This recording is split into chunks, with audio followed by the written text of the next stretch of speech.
page 171. My nose is running bad. This is chapter 11, the Bembine Table of Isis, if anyone's curious. I explained those pictures in the last one. It's too fucking bad. Here I go. Very good. Hold on. Got burp. No. Accordingly, the supreme intellect, through its paternal foundation, was first created light, the angelic world. Out of that light were then created the invisible hierarchies of beings, which some call the stars, and out of the stars the four elements and the sensible world were formed. Thus all are in all, after their respective kinds. All visible bodies or elements are in the invisible stars or spiritual elements, and the stars are likewise in those bodies. The stars are in the angels, and the angels in the stars. The angels are in God, and God is in all. Therefore, all are divinely in the divine, angelically in the angels, and corporally in the corporal world, and vice versa. Just as the seed is the tree folded up, so the world is God unfolded. Proclus says, every property of divinity permeates all creation and gives itself to all inferior creatures. One of the manifestations of the supreme mind is the power of reproduction according to species, which it confers upon every creature of which it is the divine part. Thus souls, heavens, elements, animals, plants, and stones generate themselves each according to its pattern, but all are dependent upon the one fertilizing principle existing in the supreme mind. The productive power, though of itself a unit, manifests differently through the various substances, for in the mineral it contributes to material existence. In the plant it manifests as vitality, and in the animal as sensibility. It imparts motion to the heavenly bodies, thought to the souls of men, intellectually to the angels, and super-essentially to God. Thus it is seen that all forms are of one substance, and all life of one force, and these are coexistent in the nature of the Supreme One. This doctrine was first expounded by Plato. His disciple Aristotle set forth in these words. Excuse me. We say that this sensible world is an image of another. Therefore, since this world is vivid or alive, how much more then that other must live? Yonder, therefore, above the stellar virtues, stand other heavens to be attained, like the heavens of this world. Beyond them, because they are of a higher kind, brighter and vaster, nor are they distant from each other like this one, for they are incorporeal. Yonder, too, exists an earth not of inanimate matter, but vivid with animal life, and all natural terrestrial phenomena like this one, but of other kinds and perfections. There are plants also in gardens and flowing water. There are aquatic animals, but of nobler species. Yonder is air and life appropriate to it, all immortal. And although the life there is analogous to ours, yet it is nobler, seeing that it is intellectual, perpetual, and unalterable. For if anyone should object and ask, how in the world above do the planets, etc., above mentioned find footing, we should answer that they do not have objective existence, for they were produced by the primal author in an absolute condition and without externalization. They are, therefore, in the same case as intellect and soul. They suffer no defects such as waste and corruption, since these beings yonder are full of energy, strength, and joy, as living in a life sublime and being the issue of one fount and of one quality, compounded of all like sweet savors, delicate perfumes, harmonious color and sound, and other perfections. Nor do they move violently about, nor intermix, nor corrupt each other, but each perfectly preserves its own essential character, and they are simple and do not multiply as corporal beings do. In the midst of the table is a great covered throne with a seated female figure representing Isis, but here called the pantomorphic IYNX. G.R.S. Mead defines the IYNX as a transmitting intelligence. Others have declared it to be a symbol of universal being. Over the head of the goddess, the throne is surmounted by a triple crown, and beneath her feet is the house of material substance. The threefold crown is here symbolic of the triune divinity called by the Egyptians the Supreme Mind, and described in the Sefer HaZohar as being hidden and unrevealed.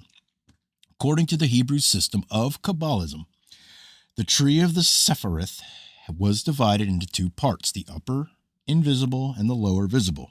The upper consisted of 3 parts and the lower of 7. The 3 unrecognizable Sepharoth were called Kether, the crown, Chakmah, wisdom, and Binah, understanding.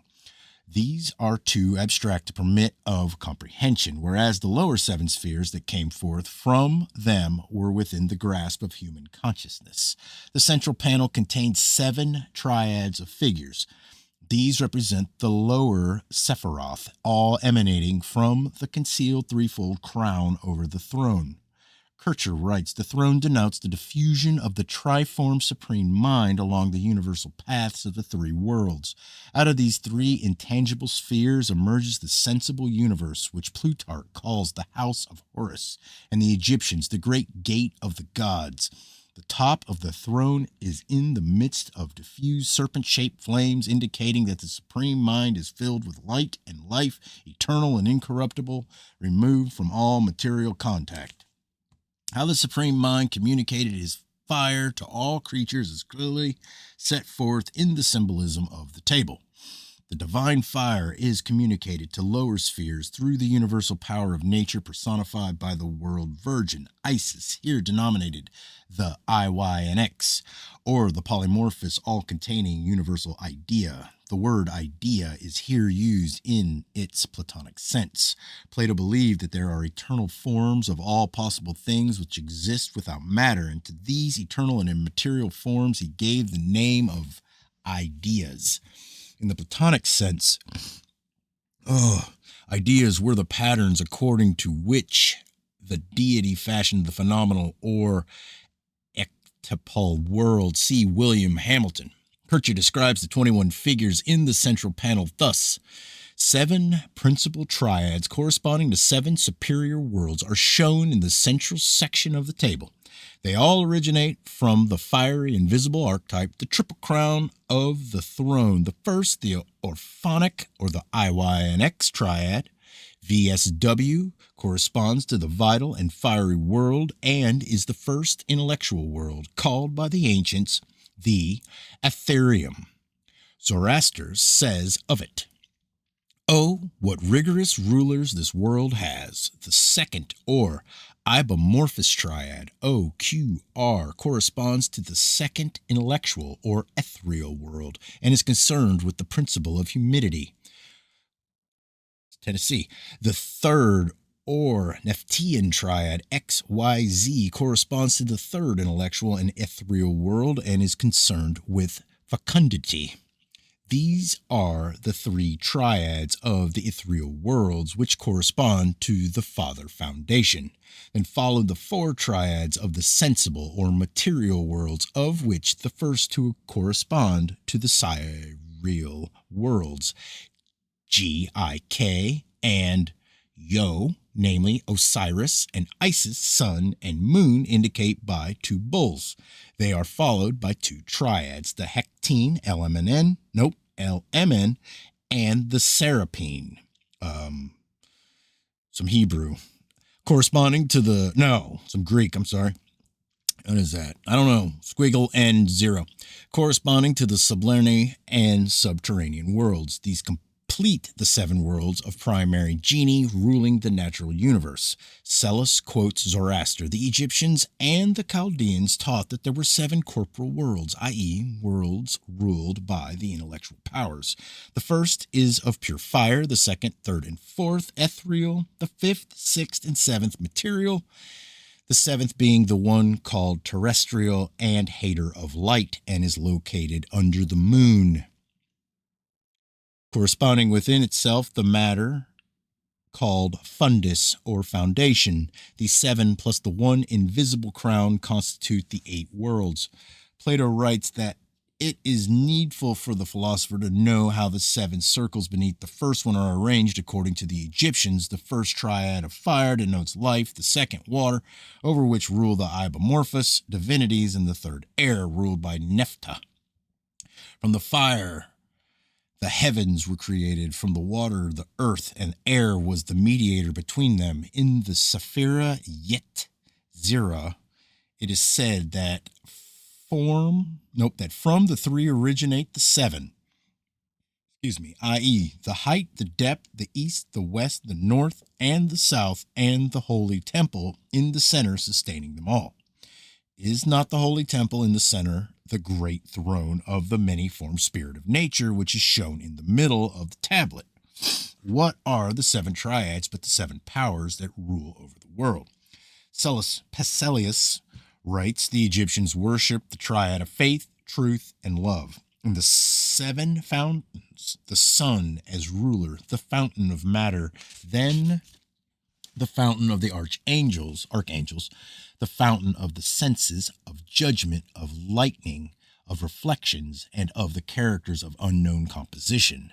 They say that the highest material fountains are those of Apollo, Osiris, and Mercury, the fountains of the centers of the elements. Thus they understood by the sun as ruler the solar world, by the material archangelic, the lunar world, by the fountain of the senses, the world of Saturn, by judgment, Jupiter, by lightning, Mars, by what of the reflection of mirrors, the world of Venus, by the fountain of characters, the world of Mercury. All these are shown by the figures in the center pane of the tablet.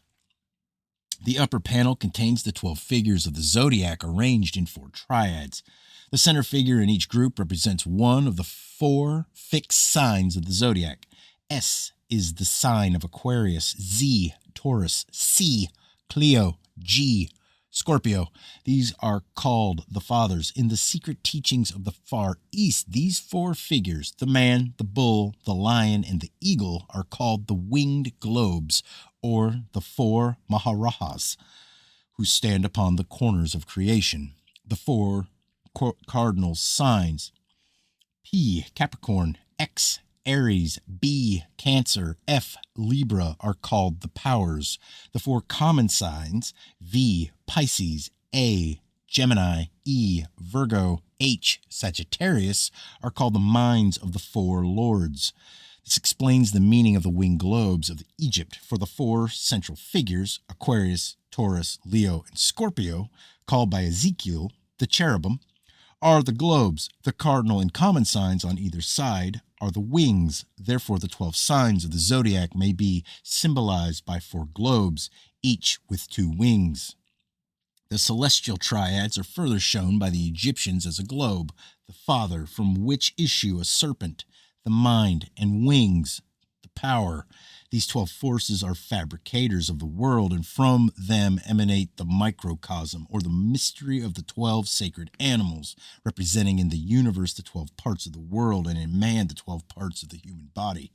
Anatomically, the 12 figures in the upper panel may well symbolize the 12 convolutions of the brain, and the 12 figures in the lower panel, the 12 zodiacal members and origins of the human body. For man is a creature formed of the 12 sacred animals, with his members and organs under the direct control of the 12 governors or powers resident in the brain.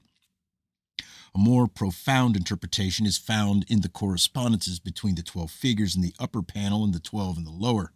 This furnishes a key to one of the most arcane of ancient secrets, the relationship existing between the 2 great zodiacs, the fixed and the movable. The fixed zodiac is described as an immense dodecahedron, its 12 surfaces representing the outermost walls of abstract space. From each surface of this dodecahedron, a great spiritual power radiating inward becomes embodied as one of the hierarchies of the movable zodiac, which is a band of circumbobulating circumambulate. I'm not even going to get hung up on it. I like circumbobulating so-called fixed stars. Within this movable zodiac are posited the various planetary and elemental bodies. The relation of these two zodiacs to the subzodiacal spheres has a correlation in the respiratory system of the human body. The great fixed zodiac may be said to represent the atmosphere, the movable zodiac, the lungs, and the subzodiacal worlds of the body. The spiritual atmosphere containing the vivifying energies of the 12 divine powers of the great fixed zodiac is inhaled by the cosmic lungs, the movable zodiac, and distributed by them through the constitution of the 12 holy animals, which are the parts and members of the material universe. The functional cycle is completed when the poisonous effluvia of the lower worlds collected by the movable zodiac are exhaled into the great fixed zodiac, there to be purified by being passed through the divine natures of the 12 eternal hierarchies. The table as a whole is susceptible of many interpretations. If the border of the table with its hieroglyphic figures be accepted as the spiritual source, then the throne in the center represents the physical body in the center represents the physical body within which human nature is enthroned.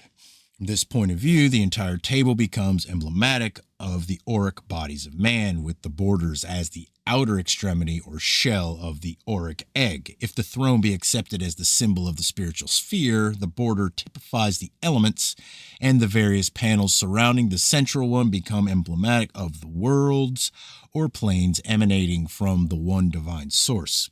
If the table be considered from a purely physical basis, the throne becomes symbolic of the generative system, and the table reveals the secret processes of embryology as applied to the formation of the material worlds.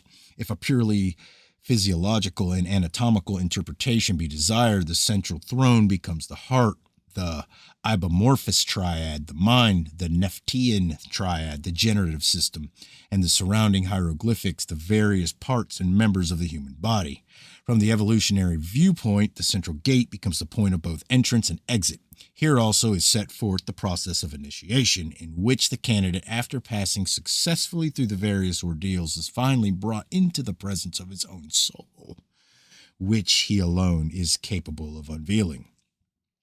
If cosmogony be the subject of consideration, the central panel represents the spiritual worlds, the upper panel, the intellectual worlds, and the lower panel, the material worlds. The central panel may also symbolize the 9 invisible worlds and the creature marked T, the physical nature, the footstool of Isis, the spirit of the universal life. Considered in the light of alchemy, the central panel contains the metals and the borders the alchemical processes.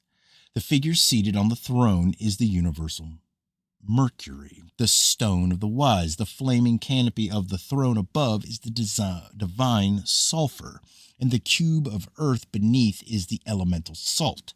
The 3 triads, or the paternal foundation, is the central panel Let me slow down. Oh, I see a lot of stuff. I can't talk. I'll look at that when this is done. Almost done. All right. The 3 triads, or the paternal foundation, in the central panel represent the silent watchers. The 3 invisible parts of the nature of man, the 2 panels on either side, are the quaternary lower nature of man. In the central panel are 21 figures.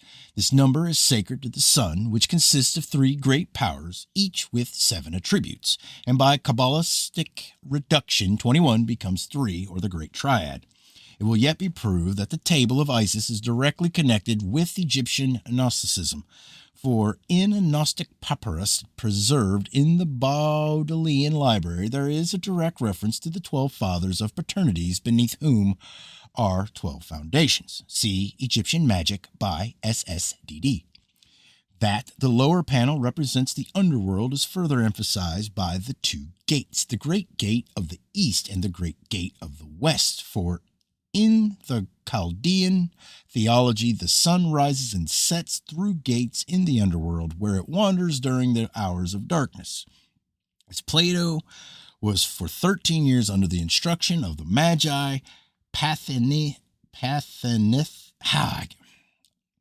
get hung up on these words, Pathanith, Ochopes, Secanopius, and Edimon of Sebenithus. His philosophy, consequently, is permeated with the Chaldean and Egyptian system of triads. The Bembine table is a diagrammatic exposition of the so-called Platonic philosophy, for in its design is epitomized the entire theory of mystic cosmogony and generation. The most valuable guide to the interpretation of this table is the commentaries of Proclus on the theology of Plato. The Chaldean oracles of Zoroaster also contains many allusions to the theogonic principles which are demonstrated by the table.